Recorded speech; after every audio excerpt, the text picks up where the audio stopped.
of examples. This one was done a couple years back. It's a little dirty right now, but you can start to see the color on there. This part was, I'll show you how to make this base. I'll show you how to make this part.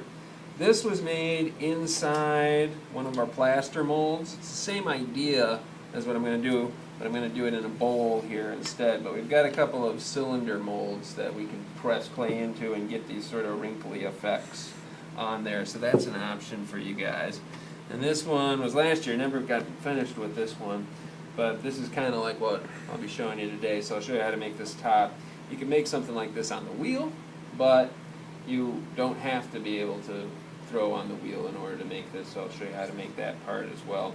And this base here is the same as these little feet here. So once I've got all those pieces made, now that you guys have been around for a while, I won't spend as much time going over how to assemble them, so that you guys kind of get the idea of how to assemble them, but how to make the pieces might be something that you're kind of curious about. So we'll do that. We call this one the junk bowl. It works for contrast because you got a couple of different surfaces going on, a couple of different forms, some smooth areas, some rough areas, some kind of bulbous things, some more simple things going on in there.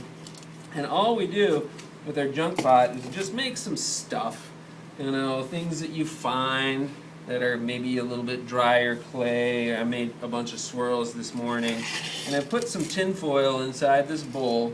I was so proud of myself for thinking of tin foil last night. I was like, that'll work so much better than saran wrap. We should use tin foil instead.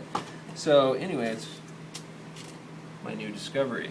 But we can throw these things in here, and if it's going to be inverted like this one is, I want to worry about the sides a little bit more than the top. Nice. And once I've got a bunch of them sort of in there, I put in some little balls and things like that. Then what I would do, because I want to keep that design, is I give them a little push so I'm sure they're up against the edge and maybe flatten out a little bit.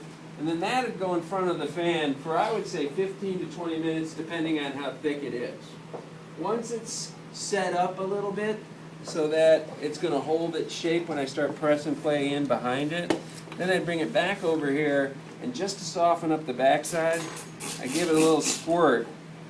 Let that sit for like a minute or so until it looks like it's soaked in. And then little teeny slabs, just like thin slabs, like almost like I'm pinching the slabs.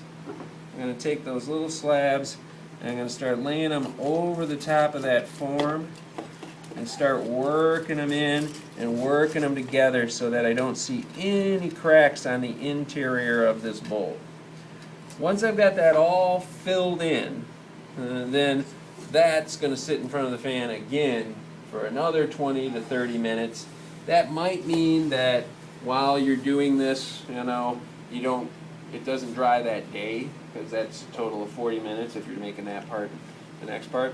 But while it's drying, you can start making some other pieces that you might put together. The next day, when you come back, we got a couple of slabs here, and here's how smooth I made the interior of this piece. If it was something like this, where I would maybe see the interior, I might work a little bit more on it. But just so long as I don't see any cracks that are on there, I want to make sure that the top is sort of level. I don't want it rolling over the edge, but sort of level with the top of this so that when I go to put my slab on the bottom of it, it works. But then when I go ahead and take it out of the form, you can get something that looks kind of like that, which is pretty cool. It's got a lot going on. It might even work as like a repetition piece for you. So I would take a slab, roll out that slab, and then I would put this on there, make sure they pass the pinch test. When I pinch this one and I pinch this one, they feel the same. And that's when I would get my knife and start carefully cutting around the edge, slip and score that together, and that gives me the body of my piece. Now I just got to think what I'm going to pair it with. This one's a really simple idea. This is just 2 pinch pots. You can see. Just like a moondog. Yeah, just 2 pinch pots that I put together while it was still soft. If I was really, really concerned about what I was making and it wasn't just a demo, I'd be slipping and scoring this together so I'm sure that they were going to stay together. And then we just took like a needle tool the back end of it and just went around over and over and over and over and over and over and over and made all this cool texture. So that could be done while you're waiting for your junk bowl to dry. You just need to make sure, I think we used a pencil on that one, which is why we're getting a little bit smaller hole, but you get this kind of organic looking thing, which is, some girl invented this a couple of years ago in my class. I was like, that is awesome. But that could be kind of a cool transition if I did something like that, and then this I made earlier today, that could be like my top. And I could have kind of, it needs some space underneath, it needs to get lifted up off the table a little bit, and this needs to be a little bit more perfect to balance off all this stuff that's down there. This one I think would be too big, yeah, that one's not perfect at all. But you can start playing around with the pieces that you've made. So you make like 3 different sorts of things on the first day, and then you start playing with them on the second day, and you put it together, and in 2 days you got your contrast piece ready to go. So that's how we made that one. Just make sure one of the holes goes all the way through, maybe 2, so that it's not going to blow up on you. The feet, this sort of foot and this sort of foot that's on here, those are really simple to make. We just take a slab. Didn't I have a couple slabs? There they are. And I'm going to make that just a little bit thinner. I don't need it to be quite so thick.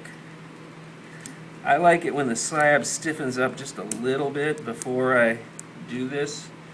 Don't want it to be fresh clay straight from the bag or super duper soft clay, so it kind of holds its shape a little bit.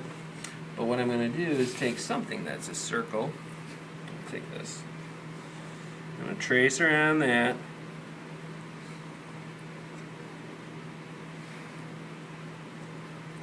And then cut around it, and one circle will make 2 of those little cones for you.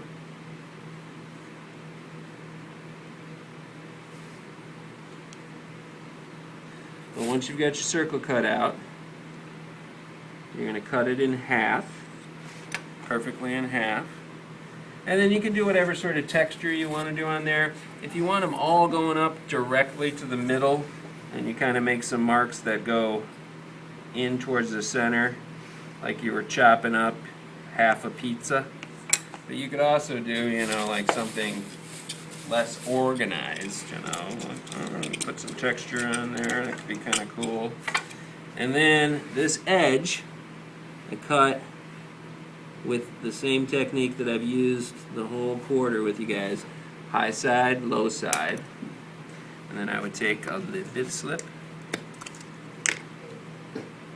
on that edge, and I would score it just a little bit too, because I let the slab dry out a little bit so it'll be easy to hold it. And then this flat side touches the flat side, so you roll it so that one overlaps the other, just like that. You've got your little base for it.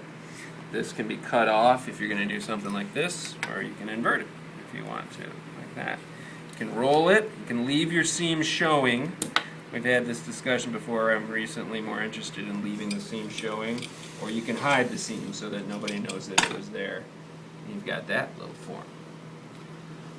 So while your junk bowl is drying, you make 3 or 4 of those. 2 circles makes 4 of them, so that doesn't take too long. Maybe make a piece like this if you're going to do something like that.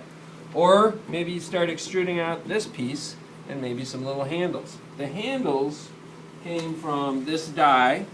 I just used this one for that handle that's right there. Okay?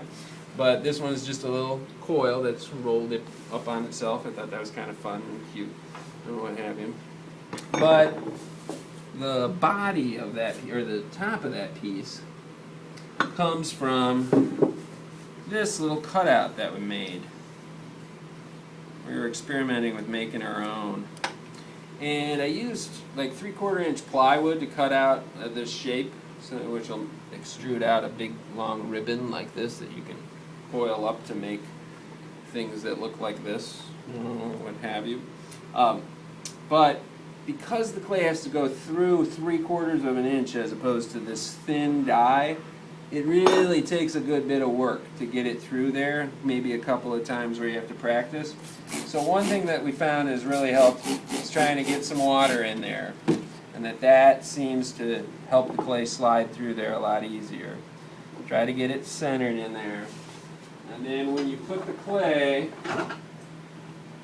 in, you want to make sure it's really soft clay in order for it to come out. So I've got really soft clay down here. Fill that up. And you've seen me do this before.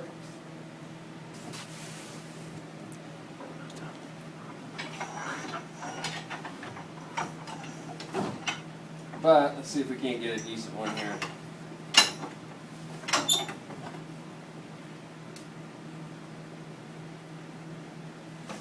Now, it might, if you're making one of these, be helpful to have somebody kind of guiding it out for you. But here, this part was coming out a little bit slower. So I've got this, which, if I dry it out a little bit, and again, you can hide your seam like I did on this one, or you can leave your seam. If I get it to come out a little bit more straight, even if I don't have a friend, which all of you do, I have a friend. Once I get it started, I can kind of guide it by hand. Oh shoot, here. It's going perfectly.